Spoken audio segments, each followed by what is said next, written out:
আমি আজকে প্রচন্ড আনন্দিত এবং অভিভূত, এবং আমার মনে হয় আমি জীবনে প্রথমবার দেখতে পাচ্ছি এমন একটা দৃশ্য যে একটি সেলুনের উদ্বোধনী অনুষ্ঠানে এত মানুষ, এত মানে সেলিব্রিটিজ, অনেকেই সেলিব্রিটি এখানে আছেন, অনেকেই এখানে আপনার ভক্তরা আছেন, অনেক ইউটিউব কন্টেন্ট মেকাররা আছেন। তো আসলে আমি অনুধাবন করলাম যেটা যে এত ভিড় কেন, পরে আমি জানতে পারলাম যে আমার পাশে যে ছেলে দাঁড়িয়ে আছে এই সেলুনের কর্ণধার ইমরান, সে হচ্ছে বাংলাদেশের one of the biggest celebrity in YouTube content making. So আমি ওর জন্য দোয়া করছি যাতে আরো বড় হয়, এবং থ্যাংক ইউ ইমরান যে আমাকে তুমি এখানে ডেকেছো আজকে কিছু বলার জন্য এবং আমাকে সম্মানিত করেছো।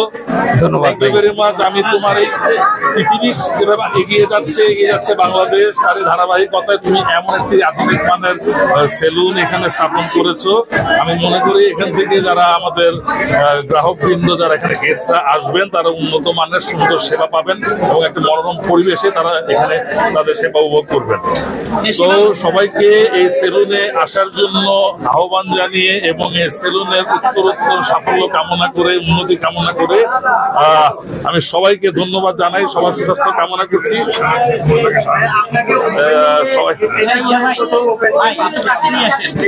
আমি আসলে ওপেনিং এ যাইতে পারি না, কারণ আমি এত বড় সেলিব্রিটি না, তো বড় সেলিব্রিটিরা যায় ওপেনিং এ, আমি একটু ছোট দরের সেলিব্রিটি আর কি।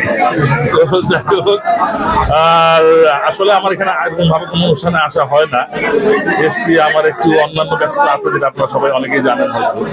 আরেকটা ব্যাপার সেটা হলো যে আপনি অনেক বড় অভিনেতা হওয়া সত্ত্বেও আপনি অহংকার করেন না এবং সব মিলেমিশে যান, অনেক সাধারণ মানুষের সঙ্গে আপনি মিশে যান, এই ব্যাপারটা আপনি কিভাবে সম্ভব? দেখেন, বড় অভিনেতা নাকি সেটা মাপকাঠি যাদের কাছ থেকে হয় সেটা হচ্ছে দর্শক এবং সমর্থক এবং তার ফ্যানদের কাছে। তো যারা এই মাপকাঠিটা মাপেন যে সে বড় দর্শক কিনা বা বড় অভিনেতা কিনা, তাদের কাছে এত দাম্ভিকতা দেখানো বা এত দেওয়ার কোনো মানে হয় না। তো আমি সবার কাছে সমান থাকতে চাই, আর অভিনয়ের জায়গাটা আমার অন্য, অভিনয়ের ক্ষেত্রটা আমার অন্য। দর্শকের ভালোবাসা না থাকলে জনপ্রিয়তা পাওয়া যায় না, তাই এখানে আমি সবার চলতে পারি। অনেকে সেলুন ব্যবসাকে ছোট মনে করে, অনেকে ভাবে সেলুন মানে না থাকে ব্যবসা। এখানে অনেকে অনেক কমেন্ট করে আমাদের পাশে যে ইন্ডিয়ান দালান আছে কিংবা স্টাডি গ্রাজুয়েশন সে কিন্তু জায়গা লেভেলে আছে, তাও এটা নিয়ে দেখেন একটা কথা কি, একটা সময় ছিল যখন এই হোটেলের ব্যবসাটাকেও কিন্তু অনেকে ছোট করে দেখতো, রেস্টুরেন্টের ব্যবসা, খাবার দাবার যে বিক্রি হতো সেটাকে অনেকে ছোট করে দেখতো, কিন্তু আজকে দেখেন এটা একটা শিল্পে পরিণত হয়েছে। পৃথিবীর সমস্ত ধনী ধনী ব্যক্তিদের কিন্তু অনেক বড় বড় রেস্টুরেন্ট আছে, অনেক বড় বড় হোটেল আছে। আর যে কোনো ব্যবসাকে ছোট করে দেখার কিছু নেই।